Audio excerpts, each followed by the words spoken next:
ನಿಲ್ಲಿಸಿ. ಲೂಟಿ ಹೊಡಿತಾರದನ್ನ ನಿಲ್ಲಿಸಿ.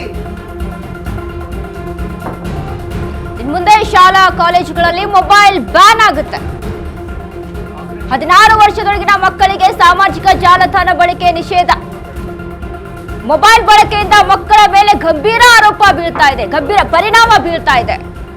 ಮಕ್ಕಳ ಮಾನಸಿಕ ಆರೋಗ್ಯ ದೃಷ್ಟಿಯಿಂದ ಮೊಬೈಲ್ಗೆ ನಿರ್ಬಂಧ. ಮೊಬೈಲ್ ಬಳಕೆ ನಿಷೇಧಿಸುವ ಬಗ್ಗೆ ಬಜೆಟ್ನಲ್ಲಿ ಉಲ್ಲೇಖ ಮಾಡಲಾಗಿದೆ. ಇನ್ನು ಮುಂದೆ ಮಕ್ಕಳು ಸಾಮಾಜಿಕ ಜಾಲತಾಣಗಳ ಬಳಕೆಗೆ ನಿರ್ಬಂಧ. ಇನ್ನು ಮುಂದೆ ಶಾಲಾ ಕಾಲೇಜುಗಳಲ್ಲಿ ಮೊಬೈಲ್ ಬ್ಯಾನ್. 16 ವರ್ಷದೊಳಗಿನ ಮಕ್ಕಳಿಗೆ ಸಾಮಾಜಿಕ ಜಾಲತಾಣ ಬಳಕೆ ಮಾಡುವಂತಿಲ್ಲ. ಎಸ್ ನಾಗೇಂದ್ರ ಸರ್, ಇದೀಗ ಒಂದು ಬಜೆಟ್ನಲ್ಲಿ ಇದೀಗ ಈ ಒಂದು ವಿಚಾರ ಏನಿದೆ, 16 ವರ್ಷದ ಒಳಗಿನ ಮಕ್ಕಳು ಸಾಮಾಜಿಕ ಜಾಲತಾಣವನ್ನ ಬಳಕೆ ಮಾಡುವಂತಿಲ್ಲ. ಓಕೆ, ಬಟ್ ಅದು ಬಜೆಟ್ನಲ್ಲಿ ಇದು ವಿಸ್ತರಣೆ ಮಾಡುವಂತ ವಿಷಯನ ಹೇಗೆ ಅಂತ ಅಲ್ಲ, ಅವ್ರಿಗೆ ಏನು ಒಂದು ಬಜೆಟ್ ಅಂದರೆ ಒಂದು ಆಟ ಆಟಿಕೆ ಥರ ಆಗಿದೆ. ಅಲ್ಲಿ ಒಂದು ಸದನ ಅನ್ನೋದು ಒಂದು ಮಂದಿರ 7 ಕೋಟಿ ಜನರ ಭವಿಷ್ಯ ನಿರ್ಮೂಲನೆ ಮಾಡಬೇಕಾದಂಥ, ಭವಿಷ್ಯ ಕಟ್ಟಬೇಕಾದಂಥ ಒಂದು ಇದರ ಭವನದಲ್ಲಿ ನಿಂತ್ಕೊಂಡು ಇವರು ಚುನಾವಣೆ ಘೋಷಣೆ ಮಾಡ್ತಾ ಇರೋದು.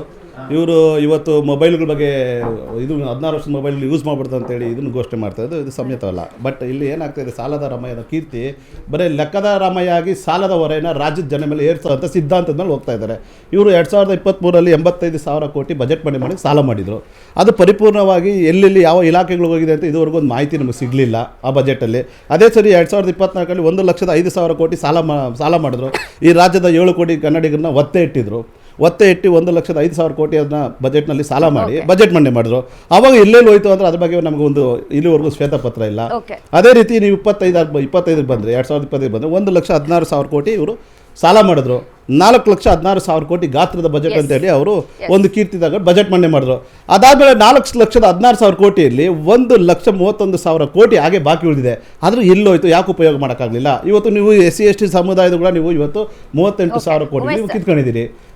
ಇದೀಗ 16 ವರ್ಷದ ಮಕ್ಕಳು ಮೊಬೈಲ್ ಅನ್ನ ಬಳಕೆ ಮಾಡುವಂತಿಲ್ಲ. ಓಕೆ, ಬಟ್ ಈಗಿನ ಎಜುಕೇಶನ್ ಸಿಸ್ಟಮ್ ಎಲ್ಲ ನಾವು ನೋಡಿದ್ರೆ ಮೊಬೈಲ್ ಮುಖಾಂತರನೇ ಎಷ್ಟೋ ವಿದ್ಯಾರ್ಥಿಗಳು ಕಲಿಯುವಂಥದ್ದು ಇದೆ. ಬಟ್ ಅದರಲ್ಲಿ ಒಳ್ಳೇದು ಇದೆ, ಕೆಟ್ಟದ್ದು ಇದು, ಅದ್ರ ಬಗ್ಗೆ ಮಾತನಾಡ್ತಿಲ್ಲ. ಬಟ್ ಅದಕ್ಕೆ ಬೇರೆ ಮಾರ್ಗವನ್ನ ಹುಡುಕೋಬೇಕಿತ್ತು ಹೊರತು ಬಟ್ ಮೊಬೈಲ್ ಅನ್ನೇ ಬ್ಯಾನ್ ಮಾಡಿಬಿಡುವಂಥದ್ದು ಹೇಗೆ? ಅದರಲ್ಲೂ ಇದನ್ನ ಬಜೆಟ್ ಅಲ್ಲಿ ಸ್ಪಷ್ಟವಾಗಿ ಹೇಳಿದ್ದಾರೆ ಮೇಡಮ್. ಶಾಲಾ ಮತ್ತು ಕಾಲೇಜು ಆವರಣದಲ್ಲಿ ಅಂತ ಹೇಳಿದ್ದಾರೆ, ಹೊರಗಡೆ ಅಂತ ಹೇಳಿಲ್ಲ. ಅಲ್ಲಿ ಹೊರಗಡೆ ಕಂಟ್ರೋಲ್ ಮಾಡೋಕ್ಕಾಗತ್ತಾ? ಪೇರೆಂಟ್ಸೇ ಮ್ಯಾನೇಜ್ ಮಾಡ್ಬೇಕು, ಅವ್ರನ್ನ ವಿಜಿಲೆನ್ಸ್ ಮಾಡಬೇಕು. ಹೀಗಾಗಿ ಎಲ್ಲ ಒಂದು ಕಡೆ ಅದು ಭಾಗಶಃ ಸರಿ ಅನಿಸ್ತದೆ. ಏಕೆಂತಂದರೆ ಅದು ಅತಿರೇಕಕ್ಕೆ ಹೋಗುತ್ತೆ ಈ ಮಕ್ಕಳುಗಳಲ್ಲಿ. ಈಗ ಅದನ್ನ ಯಾಕೆಂದರೆ ಅಡಲ್ಟ್ ಏಜಲ್ಲಿ ಇರೋಂಥ ಮಕ್ಕಳುಗಳು ಈಗ ಅಲ್ಲೆಲ್ಲ ಅಬ್ಸಿನಿಟಿ ಇರ್ತದೆ, ನೋಡುವಂಥ ವಿಚಾರಗಳಿರ್ತವೆ, ನೋಡಬಾರ್ದಂಥ ವಿಚಾರಗಳಿರ್ತವೆ. ಆದರೆ ಎಲ್ಲ ಒಂದು ಕಡೆ ಅಲ್ಲಿವರೆಗೂ ಸ್ವಲ್ಪ ಸೇಫ್ ಅನ್ನಿಸ್ತದೆ, ಎಲ್ಲಿವರೆಗೆ ಅವ್ರ ಶಾಲಾ ಅವಧಿವರೆಗೆ. ಹೊರಗಡೆ ಬಂದಂಥ ಸಂದರ್ಭದಲ್ಲಿ ಇದು ತುಂಬ ಇಂಪ್ಯಾಕ್ಟ್ ಆಗಿದೆ. ಇವತ್ತು ಅದರದ್ದು ದೊಡ್ಡ ಸಮಸ್ಯೆನೇ ಆಗಿದೆ. ಮೊಬೈಲ್ ಮುಖಾಂತರ ಅನೇಕ ಮಕ್ಕಳುಗಳು ಓದದೇ ಇರೋದು, ಸಮಾಜದಲ್ಲಿ ಕೆಲವು ದುಷ್ಟಚಟಗಳಿಗೆ ಬಲಿಯಾಗುವಂಥದ್ದು. ಸರ್ಕಾರದ ಒಂದು ಭಾಗಶಃ ಇದು ಒಂದು ಒಳ್ಳೆಯ ನಿರ್ಧಾರ ಅಂತ ಹೇಳ್ಬೋದು. ಆದರೆ ಈಗ ಎಲ್ಲವೂ ಮೊಬೈಲ್ನಲ್ಲಿ ಇರೋದ್ರಿಂದ ಎಲ್ಲವೂ ಅಲ್ಲೇ ಡಿಪೆಂಡ್ ಆಗಿದೆ. ಸ್ಕಿಲ್ ಅನ್ನೋದು ಹೊರಟೋಗಿದೆ, ಮಕ್ಕಳಲ್ಲಿ ಕೌಶಲ್ಯ ಅನ್ನೋದು ಹೊರಟೋಗಿದೆ. ಎಲ್ಲ ಆರ್ಟಿಫಿಷಿಯಲ್ ಇಂಟೆಲಿಜೆನ್ಸಿ ಬಂದಿದೆ. ನಾವು ಯಾವ್ದಾರ ಒಂದು ಡೆಮೋ ಬೇಕು, ಯಾವ್ದಾರ ಒಂದು ನೋಡಿಸ್ಬೇಕು ಅಂದರೆ ಒಂದು ಈಗ ಗೂಗಲ್ಗೆ ಹೋಗ್ತೀವಿ, ಅಲ್ಲಿ ಅದನ್ನು ಡೌನ್ಲೋಡ್ ಮಾಡ್ಕೊತೀವಿ. ಯಾವುದೋ ಪಿಕ್ಚರ್ ಬೇಕು ಅಲ್ಲಿ ಮಾಡ್ಕೊತೀವಿ. ಅಂದರೆ ಅಂಗೈಯಲ್ಲಿ ಮಾಯಾಪೀಟಿಗೆ ಇದೆ ಇವತ್ತು. ಆ ಸಂದರ್ಭದಲ್ಲಿ ನೋಡಿದಾಗ ಇದಕ್ಕೆ ಇನ್ನು ಬೇರೆ ಥರ ಆಲೋಚನೆ ಮಾಡಬೇಕು. ಬಟ್ ಇಂಥ ಸಣ್ಣ ಸಣ್ಣ ವಿಚಾರಗಳನ್ನ ಸರ್ಕ್ಯುಲರಲ್ಲೇ ಬೇಕಾದ್ರೆ ಮಾಡ್ಬೋದಾಯಿತು. ಇದನ್ನು ಬಜೆಟಲ್ಲಿ ಕೂತ್ಕೊಂಡು ಅದನ್ನು ಮಾಡೋವಂಥದ್ದು, ವಿಕ್ಟೋರಿಯಾ ಹಾಸ್ಪಿಟಲ್ ಚೇಂಜ್ ಮಾಡ್ತೀವಿ ಅಂತ ಹೇಳಿ ಅದು ಬಜೆಟಲ್ಲಿ ಹೇಳೋವಂಥದ್ದು ನಿಜವಲ್ಲೂ ಎಲ್ಲ ಒಂದು ಕಡೆ ಹಾಸ್ಯಾಸ್ಪದ ಅನಿಸ್ತದೆ. ನೋಡಿ ಮೇಡಮ್, ಶಾಲಾ ಕಾಲೇಜುಗಳಲ್ಲಿ ಚುನಾವಣೆ ಮಾಡಿರಿ ಅಂತ ಹೇಳೋದ್ರಲ್ಲಿ ಏನು ತಪ್ಪಿಲ್ಲ. ನಾಯಕತ್ವ ಮತ್ತು ಪ್ರಾತಿನಿಧ್ಯವನ್ನು ಸರ್ಕಾರ ನೀತಿ ನಿರೂಪಣೆ ಹಾಗೂ ಅನುಷ್ಠಾನದಲ್ಲಿ ಹಿಂದುಳಿದ ವರ್ಗಗಳಿಗೆ, ವಿದ್ಯಾರ್ಥಿಗಳಿಗಾಗಿಯೂ ಮತ್ತೊಬ್ಬರಿಗಾಗಿಯೂ ಪ್ರಾತಿನಿಧ್ಯನ ಕಲ್ಪಿಸಬೇಕಾಗಿರುತ್ತೆ. ಏನಾಗಿದೆ ಅಂದರೆ ನಾಯಕತ್ವ ಬದಲಾವಣೆ, ನಾಯಕ ರೂಪಗಳನ್ನು, ನಾಯಕತ್ವದ ಗುಣಗಳನ್ನು ಅಳವಡಿಸ್ಕೊಳ್ಬೇಕಾದ್ರೆ ಅವರಿಗೆ ಚುನಾವಣೆ ಮಾಡುವಂಥ ಅವಶ್ಯಗಳು ಬಂದಾಗ ಅವರು ಆದ ಮೂಲಕ ನಾಯಕತ್ವ ಬದಲಾವಣೆಯನ್ನು ಕಾಣಲಿಕ್ಕೆ ಸಾಧ್ಯ ಆಗುತ್ತೆ. ಇನ್ನು ಮೊಬೈಲ್ ಬಳಕೆ ಬಗ್ಗೆ ಹೇಳ್ಬೋದ್ರು, ನೀವಾಗಲಿ ನಮ್ಮ ಮಕ್ಕಳಾಗಲಿ ಮೊಬೈಲ್ಗಳನ್ನು ಬಿಡ್ತಾ ಇಲ್ಲ.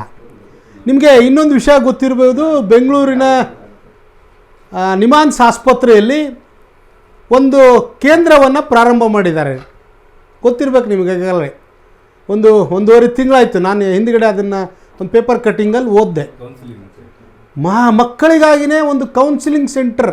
ಅದರಲ್ಲೂ ಮೊಬೈಲ್ ಬಳಕೆಯಿಂದಾಗಿ ಎಷ್ಟು ದುಷ್ಟ ಪರಿಣಾಮಗಳು ಬೀರ್ತಾ ಇದೆ ಅಂದರೆ ಆ ಮಕ್ಕಳ ಮೊಬೈಲ್ನ ಬಿಟ್ಟು ಹೇಳ್ತಾ ಇಲ್ಲ.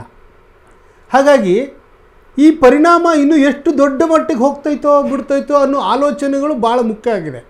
ವಿಶೇಷವಾಗಿ ಹದಿಹರೆಯದ ಮಕ್ಕಳು 10 ವರ್ಷ 11 ವರ್ಷ ಆದಮೇಲೆ ಯಾವುದನ್ನು ನೋಡಬಾರ್ದು ಯಾವುದನ್ನು ನೋಡಬೇಕು ಅಂತ ಹೇಳುವಂಥ ಪರಿಜ್ಞಾನ ನಮ್ಮ ಪಾಲಕರಿಗಿರೋದಿಲ್ಲ.